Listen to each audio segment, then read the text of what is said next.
করছি।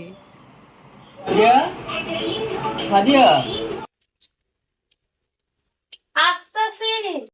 কি হয়েছে, কখন আসলা? ডাকতাছো কিসের জন্যে?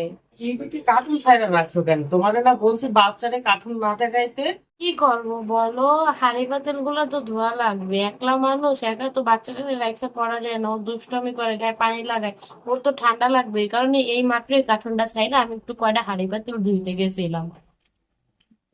আসলে তোমাদের জন্যই আমার বাচ্চাটা আসলে এরকমের হয়ে যাচ্ছে। কতদিন হয়ে গেল, ওর বয়স মোটামুটি ভালোই হয়ে গেছে, কিন্তু ও বাবা মা ভাই বোন কোনো কথাই বলতে পারে না, কোনো উচ্চারণই করতে পারে না। খালি সারা দিন রাত 24 ঘন্টা কার্টুন দেখে। মানে ও যে একটা ন্যাচারাল পরিবেশের সাথে ও কোনো অ্যাডজাস্টমেন্টই করতে পারে না। আসলে ওর বয়সের সব বাচ্চাই কথা বলতে পারে, শুধু ওই কথা বলতে পারে না। ওর বয়সের যতগুলা বাচ্চা আমি দেখছি, আমার ভাইয়েদের বাচ্চা আছে, আমার বন্ধু বান্ধবের বাচ্চা আছে, সবার বাচ্চাই ওর বয়সে যারা আছে সবাই কথা বলতে পারে কম বেশি। খালি ওই কথা বলতে পারে না। আসলে তোমাদের জন্যই আমার বাচ্চাটা এরকমের হয়ে যাচ্ছে, দিনকে দিন প্রতিবন্ধী হয়ে যাচ্ছে। তুমি এই কথাটা বলতে পারলে রূপস? না বলার কি আছে, কতবার তোমাকে বলছি যে ওর কার্টুন না দেখাইতে। একটা মা কখনোই একটা বাচ্চারে প্রতিবন্ধী বানাইতে চায় না। কত কষ্ট করে এই বাচ্চাটারে পালি। কখনো কি ভাবতে পারছো এই বাচ্চাটার জন্য সমাজের মানুষ আমাকে কত কথা বলে? আমি কি কখনো ইচ্ছা কইরা ওরে এরকম বানাইছি? একলা মানুষ, আমি কি করব? কোনো কাজ করতে লাগলে ওই জায়গায় যে সবকিছু আউলা চাউলা করে, তাও আমার একটু কষ্ট হইলে আমি অ্যাডজাস্টমেন্ট করে নিতাম, কিন্তু পানি খাটলে তো ওর ঠান্ডা লেগে যাবে, এই কথা চিন্তা করেই তো আমি ওকে রান্নাঘরে যেতে দিই না। ও ময়লা ঝুড়ি থেকে বিভিন্ন ময়লা উঠে খায়, ফুড পয়জন হবে। এই কারণে তো আমি ওকে রান্নাঘরে যাইতে না দিয়ে সহজ উপায় টিভি ছেড়ে দিই। এর আগে তো আমি কখনো মা হইনি, আমি কিভাবে বুঝবো এইতে ওর মস্তিষ্কের বিকাশ ঘটবে না? কি আর বলবো তোমাদেরকে, তোমরা মাইয়া মানুষ, কোনো কথাই বলা যায় না, খালি তোমরা কান্না করতে পারো, বুঝছো?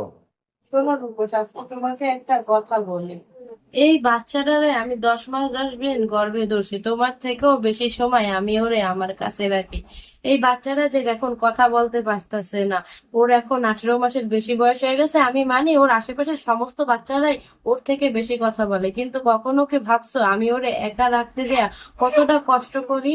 তুমি জানো আমাকে আশেপাশের মানুষ কত খারাপ কথা বলে, তাদের অটিস্টিক আত্মীয়দের সাথে আমার বাচ্চার তুলনা করে। এভাবে বলে যে আমার বোনের ছেলে এরকম অটিস্টিক, ওর এরকমই হবে আপনার মেয়ে, সারাদিন টিভি দেখে এরকমই, কোনো কথাবার্তা বলে না। পরের কথা কি বলবো, তোমার নিজের মাই বলে কার্টুনের মতো হয়েছে, কোনো শব্দে সাড়া দেয় না, আর তোমার আমার কথাই বা কি বলবো বলো? দুঃখের বিষয়, আমার নিজের মা পর্যন্ত আমার মেরে বলে বোবা, কোনো কথা শিখে নেয়। এত কষ্টের মাঝখানেও আমি কখনো আমার মেয়েরে খারাপ ভাবে লালন পালন করিনি। আমি সবসময় চাইছি আমার দেখছো তুমি টিভিটা বন্ধ করলা, সাথে সাথে এরকম একটা দুর্ঘটনা ঘটে গেল, টুল থেকে ঠাস করে নিচে পড়ে গেছে। এরকম আমার সাথেও সব সময় হয়। আসলে এই বাচ্চাটা হওয়ার পরে যে আমি কিভাবে নিজেরে আর এই বাচ্চাটারে সামলাইতেছি, কখনোই তোমরা কেউ প্রশ্ন করো না।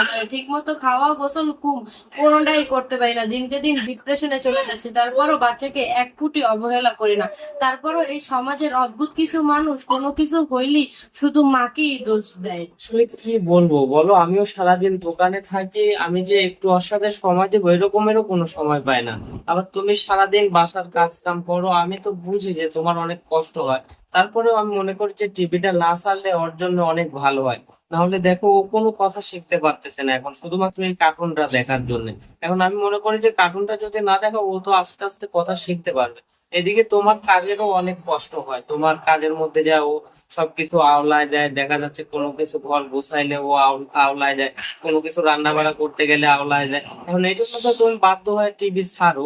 এখন আমি যে কি করবো, আমি এই বিষয়টা বুঝতেই পারতেছি না। আমার বাবা মা না ওর পরে একটু সময় দিতে পারে, তোমার বাবা মা সেই আছে ঢাকায়, এখন কি দিয়ে কি করবো, আমার মাথায় কোনো কাজ করে না গো। এই দেখো, এই একবার করলো আবার উঠছে। আসলে তোমাদের মাথা কাজ করে না, কি বলবো, আমার মাথা কি তাহলে কাজ করে? আমি তো আরো বেশি জ্বালা যন্ত্রণার ভিতরে থাকি, কিন্তু কোনো কিছু হইলেই তো আমার সাথে রাগ দেখাইতে পারো। এত দুষ্টামি কেন করো বাবা তুমি? তোমার জন্য কত কথা শোনা লাগে।